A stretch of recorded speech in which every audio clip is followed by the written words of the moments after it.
Mirëmbrëma të dashur miq, sot është e diel dhe ja kemi dedikuar me sa duket të dielat edhe genetikës. Edhe javën e kaluar ndodhi që përsëri për një gabimi në internet, na ndodhi ta kryenim temën e genetikës pikërisht të dielën. Sot vazhdojmë me po të njëjtën temë, por gjithmonë me të ftuar të ndryshëm. Unë sot kam nderin të kem një mjeke shumë të nderuar, doktoresh Zerina Sheme, mjeke pediatre, e cila do të na flas edhe për shkaqet e sëmundjeve genetike, çfarë janë genet, çfarë është ADN-ja, cilat janë disa prej sëmundjeve më të mëdha sa i takon geneve tona, ose le të themi trashëgimisë, dhe si mund t'i trajtojmë ato, a ka masa parandaluese apo jo. Unë ftoj doktoreshën të vendoset në live dhe të fillojmë një bisedë shumë të këndshme. Sigurisht personat të cilët unë kam bashkëudhëtar të mit janë ata të cilët kanë qenë edhe në një farë forme modeli im, dhe doktoresh Zerina është vërtet një model për të ndjekur, edhe pse jo shumë në kohën e digitalizimit, por ajo ja ka marrë dorën më mirë se sa ne të tjerëve. Me një faqe të vetën, me një kanal të vetin në YouTube, ajo gjithmonë jep këshillat e duhura për nënat, por jo vetëm për pediatrin, por edhe probleme të tjera të shëndetit, ushqyerjes e kështu me radhë. Kështu që pres doktoreshën të pranoj ftesën, po ja dërgoj ndërkohë për të gjithë ju që na ndiqni, pavarësisht temave ose le të themi pyetjeve që un kam vendosur për doktoreshën, ju mund të shkruani atë që ju shqetëson apo doni të keni një përgjigje.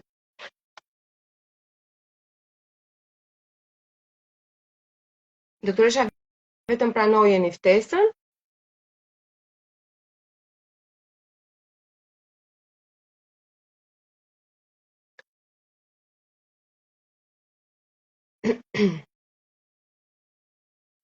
Gjithse cili nga ne sigurisht që ka në familje një sëmundje të caktuar. Për shembull, diabeti, që mund ta kenë detezet, edhe dajot e tjera me radhë, ose tiroidet, ose probleme me kolesterolin, një tjetër ka probleme të peshës. Të gjitha këto patjetër që janë probleme që kanë edhe në vetvete faktorin genetik.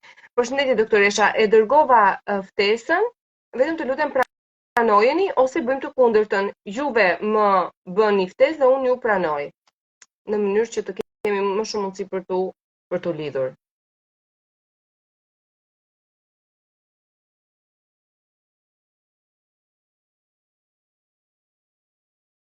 E ridërgova sërish. Okej.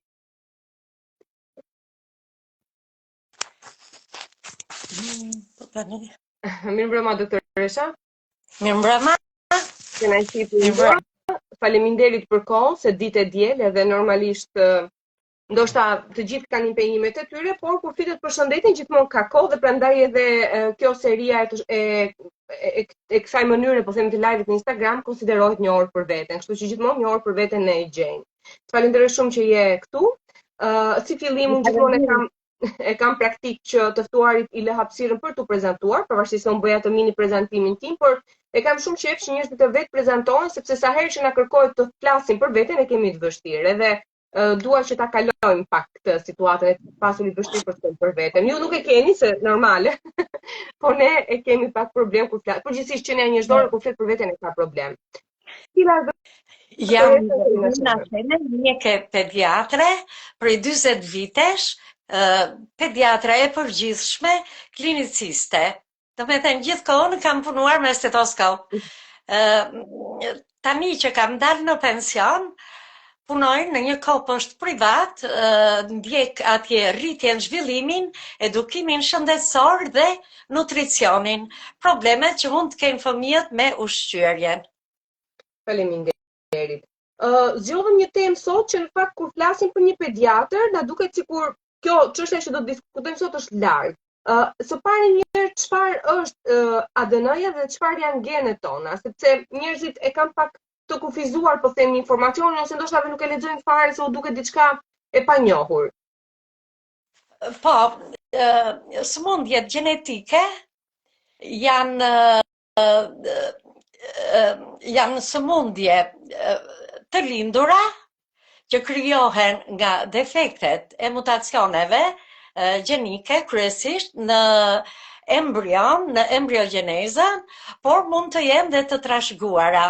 kjo varet nga tipi genotipi që trashëgon fëmia nga nëna ose nga babai që mund të jetë edhe këto sëmundje mund të jenë recesive ose dominante.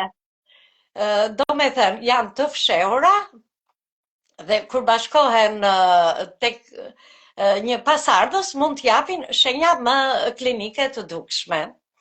Ndoshta nga ana teorike duket pak temë abstrakte, ka marrë zhvillim në mijëvjeçarin e ri, gjenetika, edhe në Shqipëri ka 20 vite që është hapur laboratori i gjenetikës, por shikoj që rrallë çojnë konsulta tek gjenetisti për probleme të tilla. Qoftë mjekët dhe prindit thotë se kështu e ka, i kanë ngjarë babait apo e ka të lindur dhe nuk shërohet. Në fakt, do thoja që gjithmonë ka dritë në fund të tunelit, gjithmonë ka zgjidhje. Gjenetika ose dhe bioteknologjia me degët e saj vazhdimisht sjell shpikje ose zbulime të reja, studime të reja, të cilat na ndihmojnë edhe ne mjekëve ose brezin e mjekëve që janë tashmë aktiv, na ndihmojnë për të identifikuar këto shkaqe dhe kur është e mundur edhe për të ndërhyrë, qoftë në mënyrën se si ti parandalojmë, do me thënë, analiza që bëhet në muajin e 4 duke marrë lëngun amniotik, ose edhe pas lindjes varet pra në cilën kategori të anomalive futet ky lloj çrregullimi. Cilat janë sëmundjet gjenetike, doktoresha? Kë konsiderojmë një sëmundje genetike?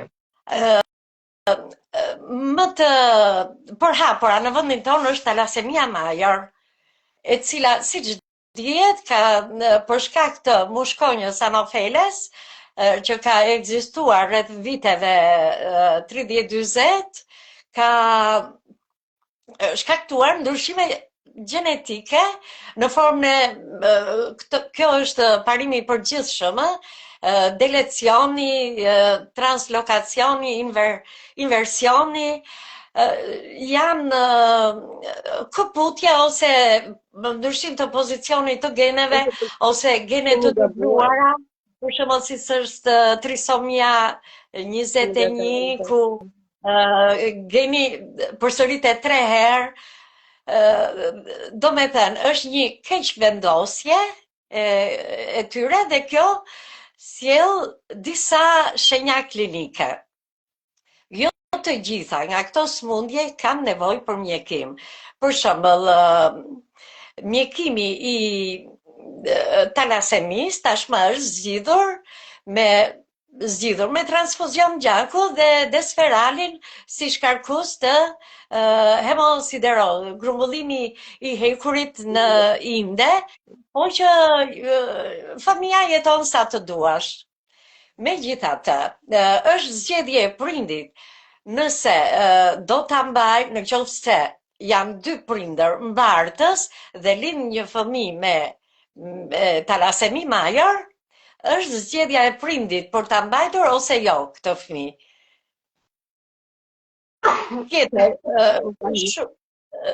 shurtësia, edhe kjo është një anomali e lindur, tek në disa raste është e lindur se mund të fitohet dhe nga shkaqe të tjera, për shembull dikur mjekohej me kanamicin, me streptomicin, pa e ditur efektet anësore që kanë këto ilaçe neurotoksike, pra iatrogene, siç quhet ndryshe. Ndërsa shurtësia e lindur me terapi gjenike tashmë ka dhënë rezultate goxha efikase. Unë për të mos e bërë temën kështu teorike, sepse nënat që na dëgjojnë ose prindrit që janë të interesuar të dinë për fëmijët e tyre, duhen gjëra praktike. Dhe unë po marrë dy aspekte klinike, ndoshta nëpërmjet tyre do të shpjegoja qartë edhe sëmundje të ngjashme me këto. E para, fibroza kistike. Është mutacion në kromozomin 7. Po çfarë si ka kjo për nënën thotë ka lindur me këtë. Në fakt, çfarë ndodh? 2% e popullatës është mbartëse. Dhe kjo është një shifër relativisht për të marrë në konsiderat. Çfarë shenjash shpreh fibroza kistike? Ka koll. Një fëmijë që kollitet 1 muaj, 2, 3, që smuret 10 herë në vit, që themi se ka imunitet të dobët, ti marrë ca vitamina, kjo është një zgjidhje e gabuar, mendoj unë. Por, duhet drejtuar, ose ju falenderoj gjithashtu për ftesën, këtë do ta thosha që në fillim, sepse së bashku sensibilizojmë këtë kategori popullate që janë të interesuar për fëmijët e tyre të shkojnë tek gjenetisti. Shumë pak veta i drejtohen gjenetistit. Bile ka dhe mjek që thot ka lindur dhe s'kemi qa bëjmë. Jo, kemi qa bëjmë, temon. Thot shkenca pa tjetër, po i bashkohem mendimit shkencor dhe e respektoj gjithmonë mendimin shkencor që nga viti në vit sjell studime të reja në lidhje edhe me fushën e gjenetikës. Siç e thash, laboratori i citogenetikës mund të përcaktoj genotipin e prindërve dhe si mund të jenë pasardhësit, do me thënë, këto janë detaje teknike që i din më shumë specialisti, po e rëndësishme është që mjeku i familjes, mjeku që punon në shërbimin parësor, në qoftë se ka diçka që nuk shkon tek fëmia i parë, mund ta çojë për konsult. Nëse ajo planifikon të ketë një fëmijë të dytë, mund ta çojë për një konsult tek gjenetisti. Pastaj bëhen analizë, testet e biologjisë molekulare dhe analiza të tjera të cilat e plotësojnë atë kuadrin e duhur për të trajtuar me një plan ndjekje personalizuar. Po. Doktoresha, cilat janë disa sëmundje që ne i trashëgojmë vetëm nga mami ose vetëm nga babi, se ndodh që çiftet kur ndodh që fëmia me një sëmundje të caktuar, ti e ke fajin, po në fakt, cilat janë sëmundjet që ne vërtet i trashëgojmë prej linjës mëm dhe cilat prej tyre prej linjës bab, ashtu si kundër ca tipare të caktuara që vijnë prej X-it apo prej Y-it. Edhe një herë pyetjen? Atëherë, zakonisht disa tipare ne i trashëgojmë nga nëna, pra na vijnë prej kromozomit X. Tiparet mashkullore djali trashëgon prej Y-it, por ka edhe sëmundje që lidhen me kromozomin X. Tani cilat prej sëmundjeve një fëmijë mund t'i trashëgojë nga nëna ose babai? Ka sëmundje që mund të ndahen? Ka sëmundje hemofilia, për shembull, është një sëmundje që e mbartin nënat, po sëmuren vetëm djemt. Sëmuren, po, tamam, dhe ky djalë pastaj do bëhet kur të rritet, ka disa që lidhen me kromozomin X dhe Y, ndërsa shumica janë autozomale, janë defekte. Unë do vija theksin tek përveç anomalive kromozomike, kemi dhe defektet enzimatike që bllokojnë një proces metabolik të caktuar. Për shembull, geni që është përgjegjës për për një enzim të caktuar, ai mund të jetë defektoz dhe mund t'jap çrregullime nga të lehtat deri në mungesë të plotë të asaj enzime. Dhe çfarë ndodh? Isha duke thënë dy raste klinike dhe rasti i dytë ishte hiperaktiviteti. Kemi fëmijë hiperaktiv me çrregullime të neurozhvillimit ose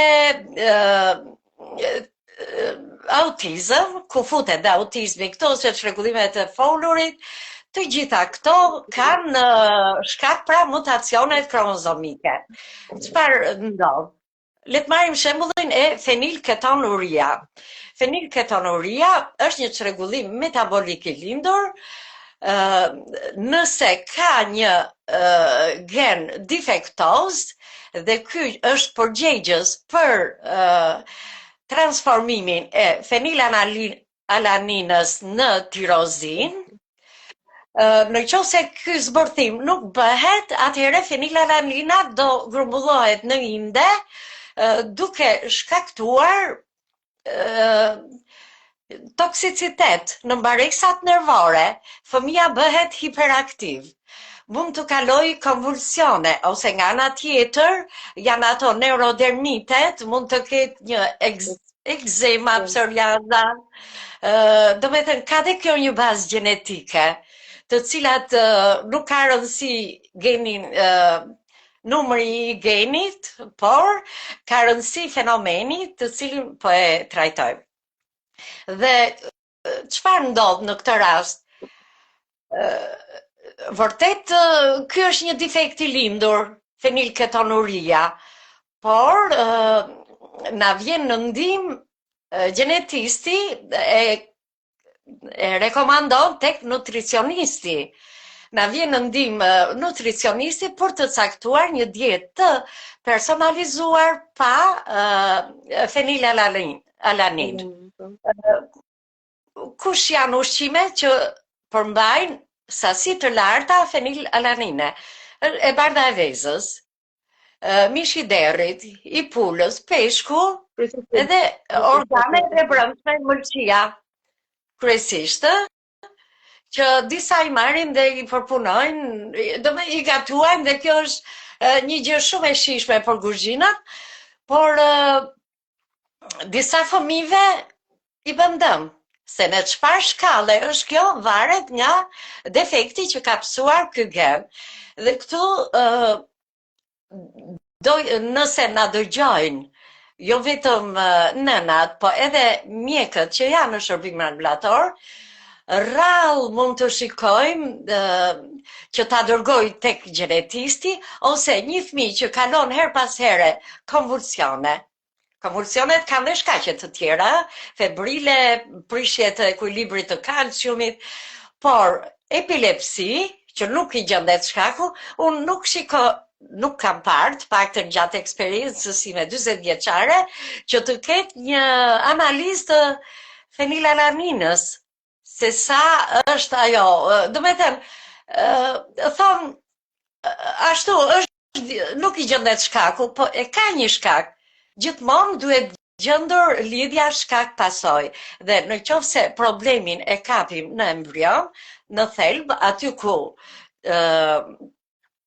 ku është defekti, në mos mund të ndërhyjmë me terapi gjenike, do të ndërhyjmë me nutricion, me dietë të personalizuar, në rastin e çrregullimeve ku geni përgjegjës, defektoz, çrregullon disa enzima që janë tipike për këtë lloj procesi.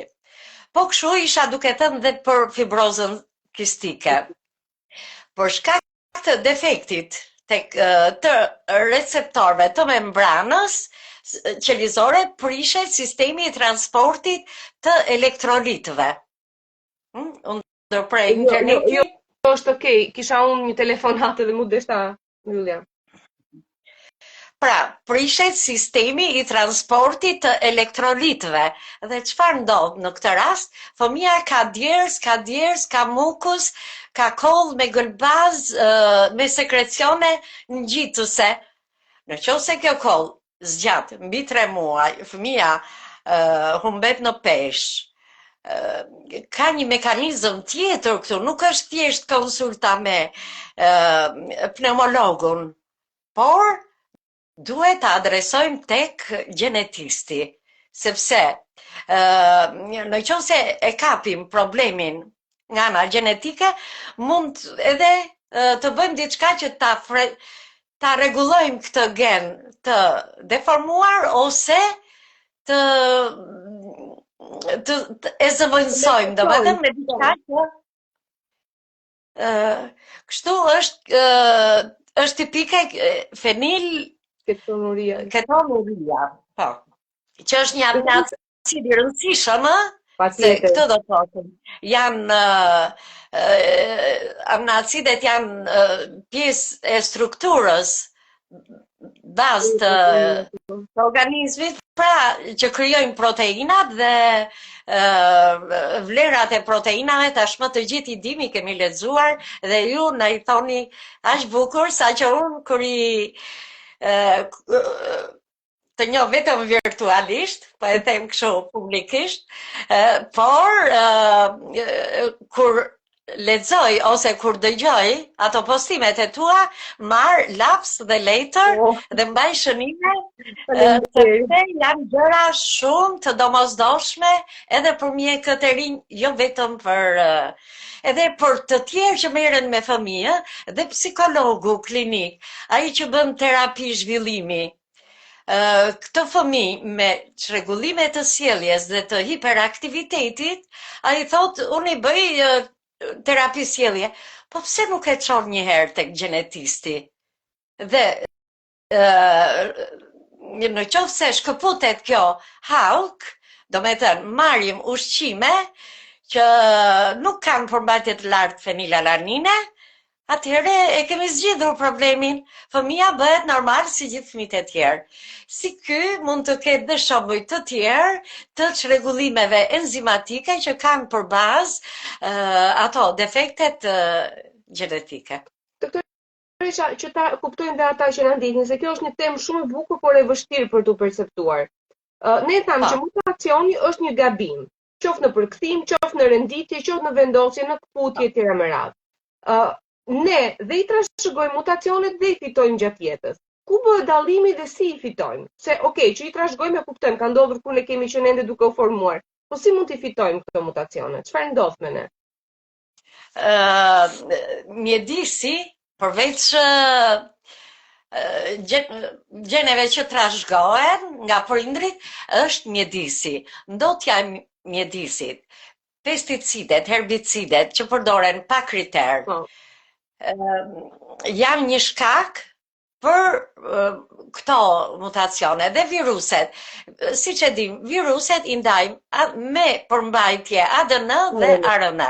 Viruset me përmbajtje ADN kanë veti që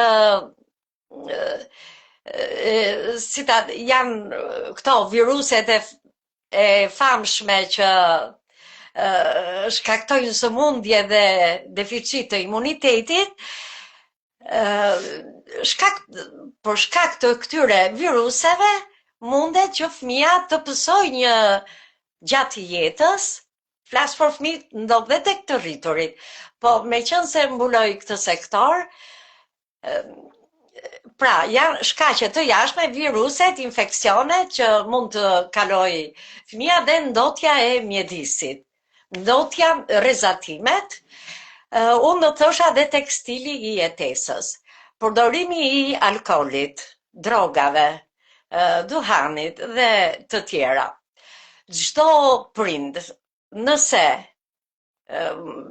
mund të tani më kujtohet dhe nuk dua që ta harroj këtë këshill shumë të rëndësishme, në qoftë se ka në plan të lindi një fëmijë, duhet të mendoj 3 muaj para konceptimit. Të heqi alkoolin, drogën, duhanin, të bëj një jetë të shëndetshme, në qoftë se ka shqetësime, të bëj analizat e metaleve të rënda, sepse edhe ato janë përgjegjëse për ose edhe të bëj një në qoftë se kanë në trashëgimi, të bëjnë një panel Panel, po. ose një konsult me gjenetistin. Shumë e drejtë. Mitokondria, një organel që flitet pak, por të paktën ne të dyja e dim shumë mirë çfarë rëndësie dhe roli ka në zhvillimin e një individi. Patjetër që një kuriozitet është që ne trashëgojmë vetëm nga nëna, po çfarë roli mund të ketë në genetikën tonë dhe në mënyrën se si transmetojnë jo vetëm sëmundjet, por edhe tiparet, energjia e të tjera e të tjera. Mitokondria, çfarë roli ka? Energji. Më vjen zëri. Mitokondria. Ka gjë, mitokondria. Po, është ajo fabrika, aty përpunohen të gjitha ushqimet,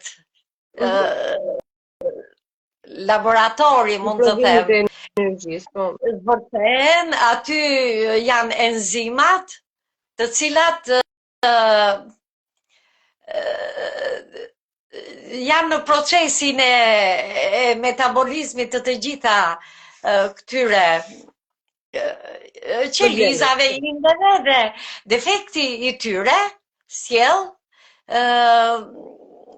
edhe defekt në organet. Për shembull, në ato inde, siç e tham, në këto gjëndrat e mukusit, janë ato të gëlbazës, kudo ku ka gjëndra me ekskrecion të jashtëm, shkakton kjo fibroza kistike, shkakton çrregullime dhe në pankreas, jo vetëm në rrugët e frymarrjes, në bronke, ato sekrecionet ngjitës. Pra, dëmtojnë të gjitha indet që kanë gjëndra me sekrecion të jashtëm. Ne për shumë sëmundje thamë që mund të ndërhyjmë në terapi gjenetike. Çfarë është në fakt një terapi gjenetike? Terapia gjenetike konsiston thjesht në injektimin e qelizave që përmbajnë gene normale. Në fillim ka, jo se ka ecur mirë, do me thënë, sepse qelizat që injektohen nga jashtë janë të përkohshme, megjithatë me anë të teknikave të specializuara mund të arrihet që terapia gjenike është perfeksionuar dhe ka dhënë efekt tek shurtësia, por edhe tek disa sëmundje të tjera. Jo të gjitha sëmundjet kanë nevojë për terapi, sepse morbus Down, për shembull, sindroma Down, nuk është sëmundje, është sindrom, shfaq disa shenja të veçanta në lidhje me zhvillimin, shkurtësia, po ato kockat që janë pak të gjusta, po zhvillimi mendor që nuk e arrin atë inteligjencën e lartë, por ata janë njerëz me tipare ndryshe, nuk ka nevojë për asnjë trajtim, ose disa gene dëmtojnë organet duke dhënë tumore. Hemangioma, për shembull, është një tumor beninj i lëkurës. Kjo trajtohet me kirurgji. Ka dhe raste të tjera të çrregullimeve që trajtohen me kirurgji. Dhe nuk ka nevojë fare për terapi gjenike apo ilaçe kronike. Çfarë duhet të bëj, cilat janë, po themi, analizat kryesore jashtë asaj që dim si protokoll përpara lindjes së një fëmije? Cilat janë disa analiza genetike që një çift ndoshta duhet ja bëj edhe pyetje njëri tjetrit, se ndoshta na duket kështu, po unë dua, do ta marr, okay, po a ka ndonjë protokoll të analizave genetike që partnerët duhet të bëjnë përpara? Do me thënë, që ta rekomandoj mjeku, them për sistemin shtetëror, unë deri më sot nuk di të ketë një protokoll dhe kjo është e domosdoshme. E kape shumë mirë problemin. Duhet këshillimi me gjenetistin. Megjithatë, mund të shkojnë privatisht dhe akoma nuk është sensibilizuar opinioni, nuk e din çfarë vlere të rëndësishme ka gjenetisti në këtë drejtim. Pasi ka marrë anamnezën familjare dhe anamnezën e lindjeve të mëparshme, gjenetisti gjykon kush është e mundshme do me thënë, të mund të trashëgojë dhe tek pasardhësi i këtij çifti. Po, që mund të shkaktoj defekte dhe i rekomandon këto lloj analizash. E kuptoj. Epigenetika është një ndër termat që përdoret më shpesh kohëve të fundit. Unë e prekja pak edhe me doktoreshën e javës së kaluar, doktoresh Dorianën, që e përshëndes, por përsëri është një temë që kërkon interes, ka interes për të dëgjuar. Çfarë është epigenetika? Tani, unë di aq sa, do me thënë, brenda kuadrit.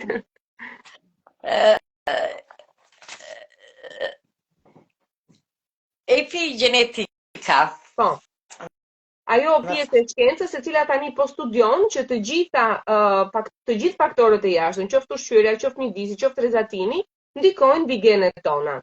Dhe praktikisht janë duke u zhvilluar dhe këto teste, të cilat pavarësisht janë të pranueshme apo jo, sepse unë praktikisht mbi intolerancat e zhvilluara në mënyrën që bëhen në Shqipëri nuk jam pro, por gjithsesi ekzistojnë teste të epigenetikës që mund të jenë dhe të validuara shkencërisht, të cilat na tregojnë se çfarë duhet të ham dhe kur duhet të ham. Megjithatë, unë doja të ndalesha pak tek fëmijët, duke qenë që ju jeni mjeke pediatre. Çfarë duhet të ketë kujdes një nën në mënyrën se si ushqehet gjatë periudhës së përpara periudhës së shtatzanisë. Se zakonisht thonë që, okay, unë tani ra shtatzan dhe do përpiqem ta rregulloj situatën tani. Po e mira është gjithmonë të planifikohet. I marrim të dyja rastet. Çfarë duhet të bëjë një nën përpara ngjitjes dhe çfarë gjatë shtatzanisë? Gjatë shtatzanisë folatet, sepse ajo kordoni kordoni umbilikal, po. Po edhe defekte që janë në enuresis nocturna, ka përgjegjëse një spina bifida dhe kjo vjen për shkak të deficitit në folate. Duke nënat mund të marrin dhe acid folik në 3 mujorin e 3 të barrës, por këto mund t'i marrin këto ushqime, ku futen të gjitha jeshilet, spinaqi që kanë përveç mikronutrienve, për një ushqyerje të balancuar, dhe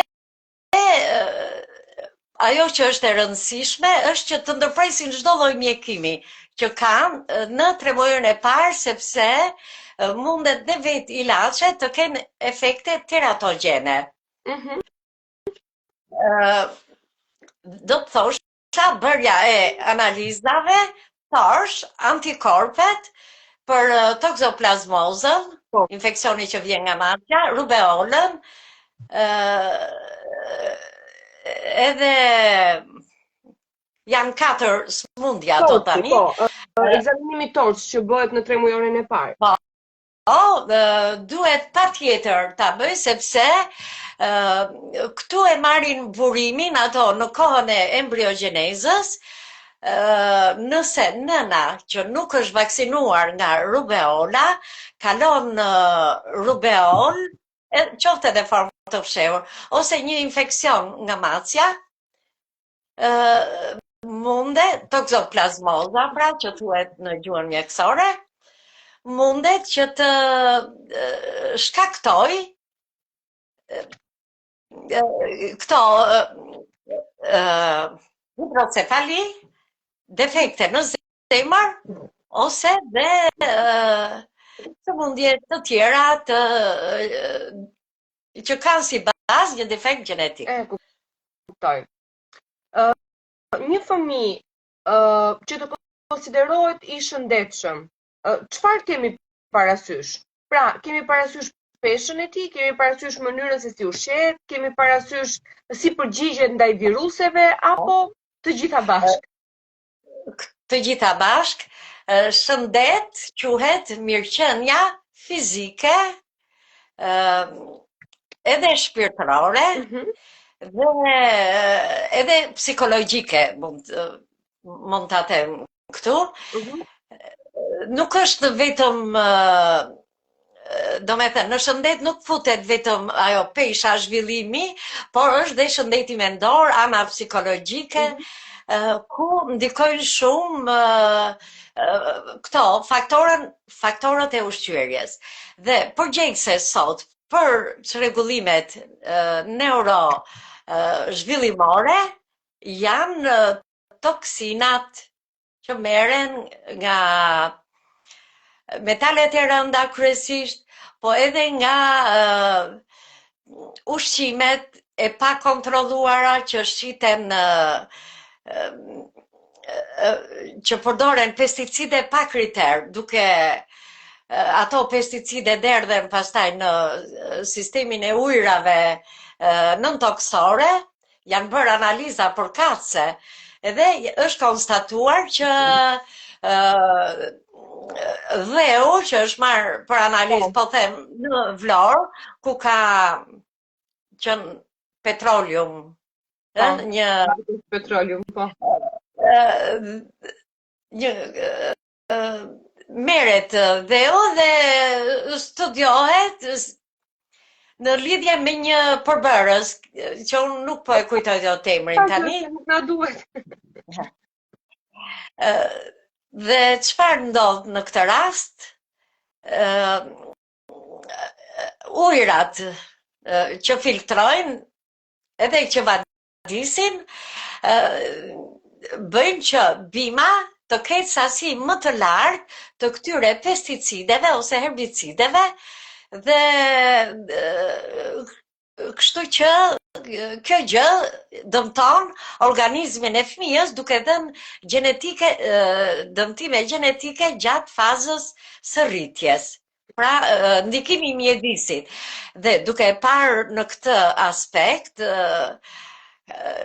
dëmtimet gjenetike nuk janë vetëm të lindura, por janë dhe multifaktoriale. Në qoftë se diku ka qenë një gen recesiv i fshehur nga nëna ose nga babai, se thot, unë nuk kam ndonjë në trashëgimi me autizëm, por vërtet nuk ka, por kur bashkohen dy gjëra bashkë, një gen recesiv dhe mjedisi, ose një baba i droguar, ose një baba i alkolizuar, pavarësisht se në momentin e konceptimit mund të shkaktoj një defekt që të ndikoj në neurozhvillimin e fëmijës. Sa shpesh një fëmijë duhet të vijë tek pediatri? Pra, prindrit, sa shpesh duhet t'i sjellin? Se ka prindër që e neglizhojnë, ka prindër që ngelen te dera e pediatrit. Kush është kufiri? Fëmija mbi 1 vjeç të paktën 2 herë në vit. Në 1 vjeç, sa herë që bën vaksinën, çdo 2 muaj. A ka një protokoll ekzaminimesh për fëmijët që duhet me patjetër, për shembull në lindje? Shumë njerëz, se normale, jo të gjithë do t'i dinë informacionet, nuk e dinë që duhet bërë glukoz 6 fosfatasa, për shembull. Nuk dinë as që duhet bërë injektimi i vitaminës K e të tjera me radhë. Pra, cilat janë disa ekzaminime që nëna duhet t'ja kërkoj mjekut se si i dolën rezultatet e këtij fëmije? Cilat janë analizat e para? Analiza nuk ka protokolle, për analiza e gjykon vetë mjeku në bazë të historikut, anamnezës familjare dhe anamnezës smundjes, ndërsa në lidhje me analiza, ndërsa me këto suplemente, vitaminizimin ka protokolle, shtohet vitamina D, shtohet vitamina K 3 muajt e parë dhe respektohen. Pastaj ka dhe në lidhje me jodin dhe fluorin ka debate, disa e pranojnë, tani Ministria ka futur edhe shtesën në jod, me qënë se në krypën e jodizuar nuk ka funksionuar mirë dhe kjo ndikon të zhvillimi tek inteligjenca e fëmijës. Niveli i jodit që të kapi atë pragun e pranueshëm për të patur një zhvillim normal. Pesha e nënës në shtatxani, çfarë roli ka në zhvillimin e diabetit gjatë shtatxanisë dhe në peshën e fëmijës? Jo vetëm pesha e nënës, dhjamosja, por ka tek diabeti. Po, do më thënë, pesha e shtatxanisë së nënës sa ndikon në shfaqjen apo jo të diabetit të shtatxanisë dhe çfarë pasojash mund të ketë kjo për fëmijën që po vjen? Sigurisht që ka pasoja, fëmija mund të lindi me gjithë që monitorohet gjatë gjithë kohës nga mjeku obstetër, zhvillimi i fëmijës, por edhe në përgjithësi kjo ka rezultuar një ecuri normale, e mirë, por për shkak të hormoneve të barrës, stresit të barrës që mund të thuhet,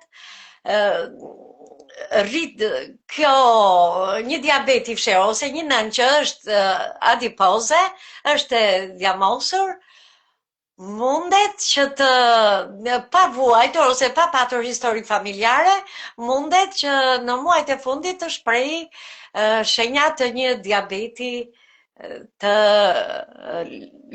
paralindjes. Po, që mund të vazhdojë që dhe fëmia të ketë probleme? Edhe fëmija po mund të ketë probleme, megjithatë monitorimi nga mjekët obstetër ka qenë i suksesshëm dhe nuk është se ka patur pasoja.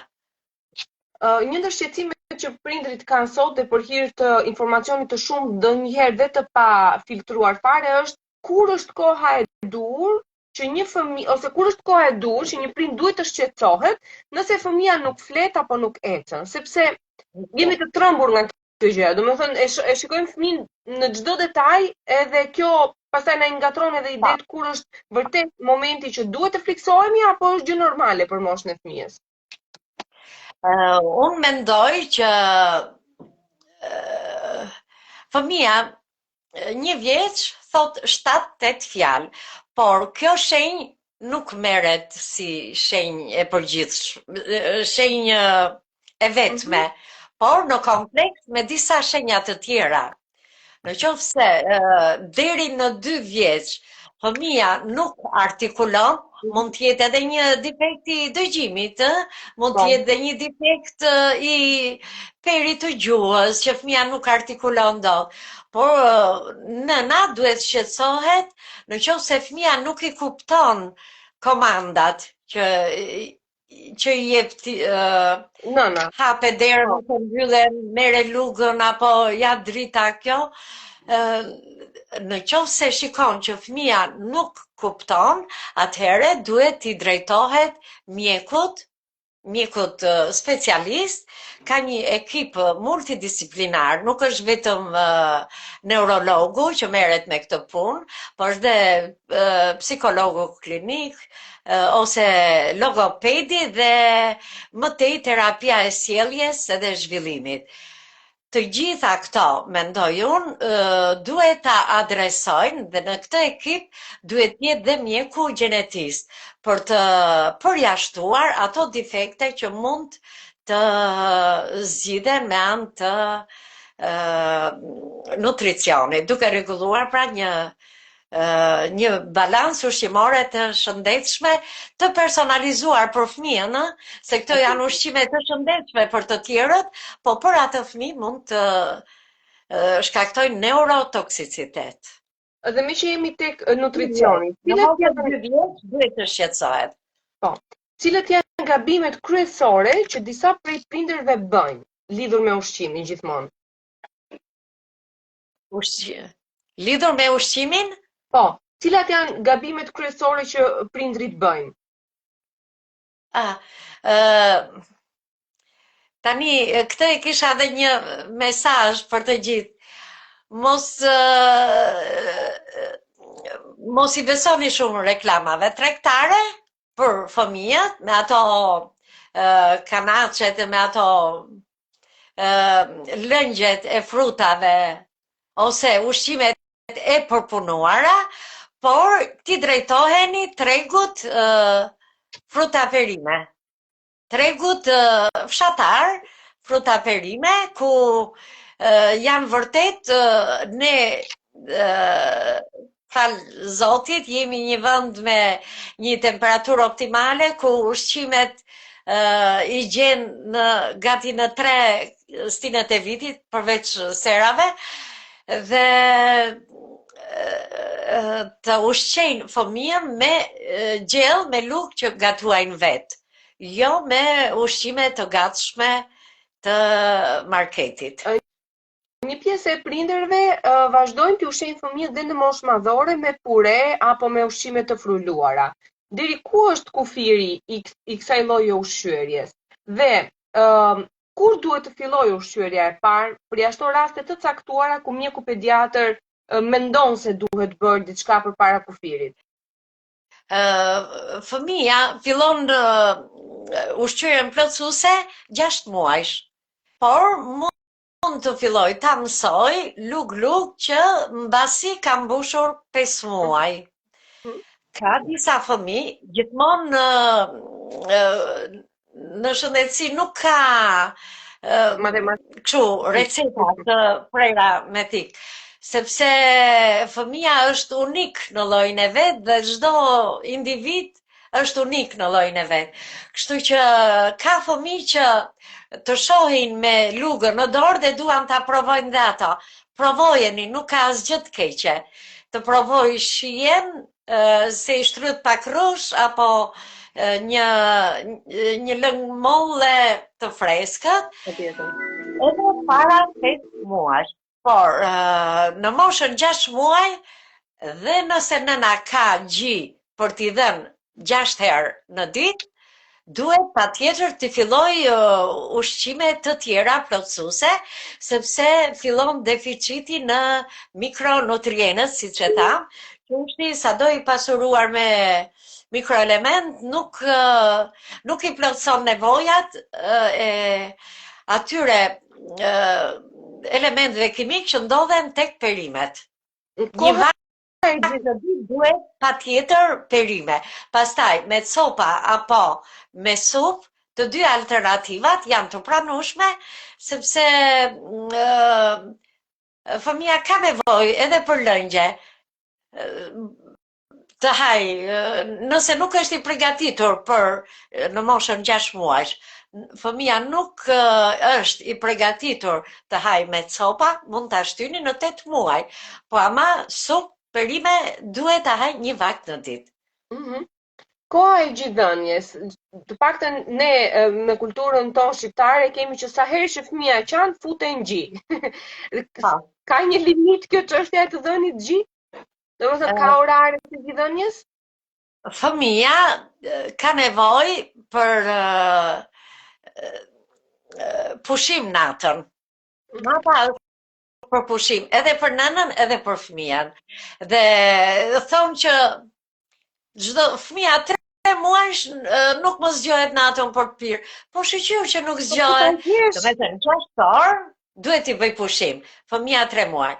Ndërsa një lehon që akoma nuk i ka ardhur qumshi mirë, fëmija nuk thith mirë, është e nevojshme që ta ushqej edhe natën. Por një fëmijë 3 muajsh e lartë, 6 orë të natës, duhet i bëj pushim. Pastaj në intervale çdo 3 orë deri në 3 orë e gjysmë. Nuk duhet zgjuar fëmija se kaloi 3 orë. Duhet zgjuar, nëna është non-stop vëzhguese. Jo, nuk fëmija supozoj që e kemi mirë, thjesht nuk po ngrihet për të pirë. A duhet ta zgjojmë që të pi? Me qëllimin që të pi? Kjo shenjë që nuk o zgjua tregon që është ngopur, por ka dhe shenjat të tjera për të bërë vlerësimin. Për shembull, ajo Pelena, në qoftë se nuk laget, sa herë që e ndron, do të thotë që fëmia nuk është ngopur dhe ka nevojë për të shtuar e qoshit, po. Tjetër tregues edhe jashtëqitja, po. Po, patjetër. Prekim pak edhe temën më problematike të prindërve që është pikërisht vaksinimi. Vaksinat. Çfarë roli Vaksinat, po. Pse nuk duhet të tremben prindrit ose pse duhet të tremben kur? Tani bëhet fjalë vetëm për MMR-n, se vaksinat e tjera i bëjnë të gjithë. Jo, unë fakt për MMR-n e kisha, po përgjithsisht kam filluar tani të dëgjoj tendenca që jo, fëmia e fiton vetë imunitetin, unë si bëj asnjë vaksinë etj. Më radh. Por në fakt pyetja ishte për MMR-n tipikisht. Po. Edhe ata që e hodhën këtë hipotezë u tërhoqën, sepse janë bërë studime që u ndërpre përkohësisht, ose shumë fëmijë nuk e bën MMR-n, dhe u shtuan rastet me frodh, por autizmi, edhe pse kjo kategori e fëmijëve që nuk e kishte bërë vaksinën, me anë të studimeve shkencore ka dalë që nuk qëndron. Dhe ata nuk e kanë pranuar. Dhe alumini, që është përbërës kryesor për të ruajtur vaksinën, për t'i dhënë formën vaksinës. Do të thënë është përbërës që nuk e shmangin dot. Sa alumin marrim me ato fletët e aluminit që ne mbledhim bukën me vete. Ose deodorantët. Asnjë nuk e, mos them asnjë, po ka që nuk e lexojnë nëse ka në përbërje alumin apo jo. Deodoranti që përdoret antidjers. Ka ndodhur raste që nëna duke para se t'i jepte ta vinte në gjith fëmijën, vinte deodorantin se mos t'i vije radiers. Vinte fëmijën në gjith. Në moshën 1 vjeç, para se të bënte vaksinën MMR, vajti bëri metalet e rënda dhe doli 10 herë më e lartë. Nga mund ta kishte marrë ajo këtë sasi të lartë alumini, do me thënë, mënyra për ta marrë është e ndryshme. Në qoftë se nuk gatuaj me alumin, nuk besoj se ka njeri që tashmë gatuan me tepsi alumini apo me tenxhere alumini.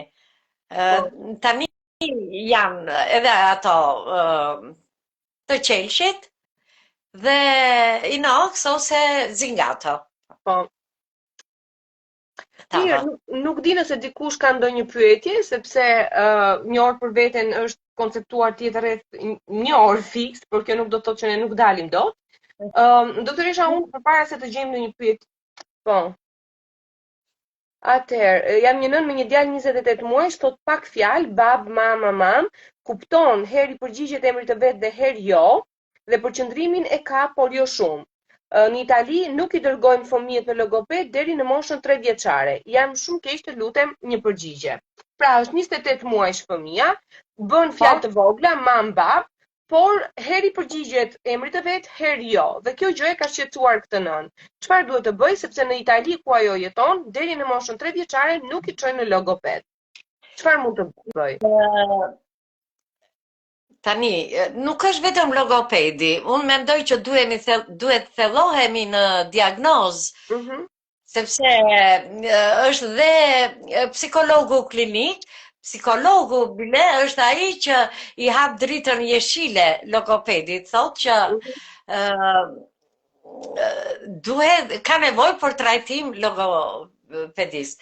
Gjatë këtij intervali, tani mendimi im është 2 vjeç, me aq sa kam lexuar dhe nga eksperienca, nga përvoja që kam, në moshën 2 vjeç, nëna duhet të shqetësohet nëse shfaq vonesë të zhvillimit tek fëmia. Por në këtë interval nëna duhet merret vetë me fëmijën.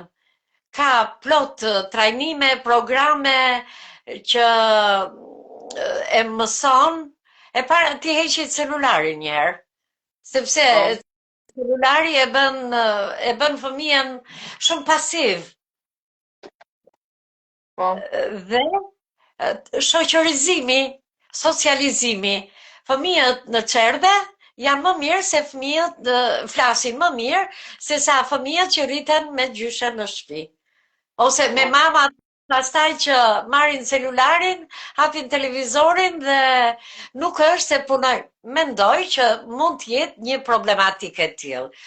Edhe një konsult me një specialist në lidhje me perin e gjuhës ose problemin që mund të ketë me nofullat tek ortodont, do ta ndihmonte për trajtimin më të saktë të fëmijës. Okej.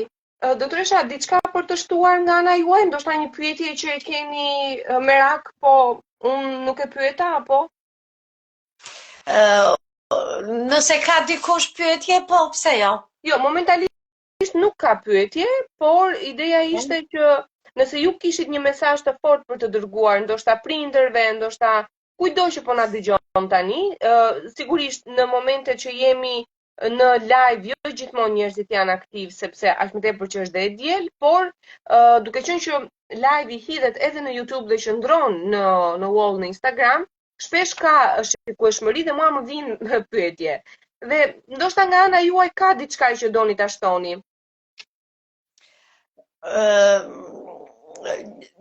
Gjithmonë janë për ushqime bio, e kam tek tregu fruta perime që vinë, do me thënë, grumbullohen nga fshatrat dhe nënat mos ta quajnë lodhje, por të fokusohen tek një ushqim sa më i freskët i fëmijës.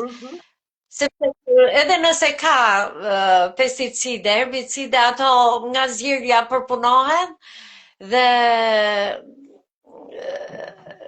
më pak nga këto kanaqet jo se janë toksike, le t'i kthejmë dhe një herë fenilketonuris. Aspartami, që është një përbërës tek konservant, që mund t'a quaj, në këto ushqimet, në lëngjet që shiten, të gatshme. Po, që vjen në formë ëmbëlsuese. Mund të provokoj dhe helmim ushqimi, jo se ajo ka mikrobe, por sepse mund të ketë një defekt gjenetik të fshehur dhe fëmia nëna nuk e din këtë gjë. Nëse kjo situatë ndodh gjithmonë, pra duhet dërguar tek mjeku i kontakti me mjekun e shërbimit parsor është shumë i rëndësishëm. Dhe nëse mjeku ka intensitet pune dhe nuk e rekomandon, nëna tani janë aq të informuara, të ndërgjegjësuara, sa që mund t'ja kërkojnë vetë si opsion një konsult të planifikuar tek gjenetisti. Por çdo dyshim që të kenë në lidhje me neurozhvillimin e fëmijës, po edhe me shqetësime të tjera që lidhen me imunitetin, siç është janë sëmundje intolerancat. Po. Një zonjë në shkruar, një fëmijë ka alergji dhe është në moshën 3 vjeçare. Alergjinë e ka kryesisht nga frutat arore. A shërohet? Alergjia. Tani ka, në qoftë është vetëm nga një element, bëhet desensibilizimi me anë të vaksinave desensibilizuese. Ndërsa nëse është nga shumë faktor, është pak më e vështirë për të trajtuar. Shërohet. Shërohet, po. Mirë, ne kemi mbritur në fund në fakt. Do doja doktoresha zakonisht ja bëj të gjithëve këtë pyetje. Nëse në Tiranë do ishte një tabel ku do ishte një thënie, një mesazh, diçka nga ju, cila do ishte ajo? Shprehje apo diçka tjetër? E kam kështu devules këtë pikë, sepse më dhëmbin shumë fëmijët, është gjithë përvoja ime 40 vjeçare. Për produktin e konceptimit, duhet të mendoni, ose për fëmijën e ardhshëm që do të lindi, duhet të mendoni të paktën 3 muaj para se sa të planifikoni një shtatzani. Dhe për mua kjo është shumë e rëndësishme, sepse lidhet edhe me stilin e ushqyerjes së nënës. Patjetër. Që të heqi dorë nga veset, nga nëna të dy prindrit, kuptohet, dhe po sjellin në jetë një fëmijë të shëndetshëm, nëse nëna është e ushqyer në mënyrë të shëndetshme. Shumë faleminderit doktoresha që ishit dhe që e ndat kohën me ne dhe informacionet patjetër. Uroj që kush na ka dëgjuar të ketë përfituar dhe kush nuk arriti dot, patjetër që live-i do të postohet dhe po ashtu do të kaloj edhe në kanalin e YouTube-it Balance by Hyrida. Faleminderit kujdo që ndroi, faleminderit për gjitha mesazhet doktoresha dhe ndoshta jemi në një tjetër live sepse gjithmonë informacionet mbi mjekësinë janë të rëndësishme dhe njerëzit kanë gjithmonë uri, po themi, për t'i mësuar se për fat të keq edhe ka shumë, por jo gjithmonë janë të filtruara apo janë mesazhet e duhura. Kështu që uroj që në një moment të dytë të takohemi sërish virtualisht me miqtan, po edhe duhet takohemi ndonjëherë se gjithmonë kemi folur në mënyrë virtuale bashkë për të ndarë informacionet sepse vërtet ka shumë nevojë dhe ka shumë edhe keq informacion. Këtë duhet ta pranojmë. Temat e ushqyerjes janë vërtet shumë të ndjeshme, sepse nëna thot nuk e heq nga gjiri unë se kam gji. Po nuk është kjo, nuk ka nevojë vetëm për proteina. Duhet gjetur ajo balanca, siç e keni vënë edhe titullin e emisionit, midis proteinave, karbohidrateve dhe yndyrnave. Po, patjetër. Patjetër. Pa harruar dhe këto mikronutrienet që merren nga perimet, nga frutat. Patjetër.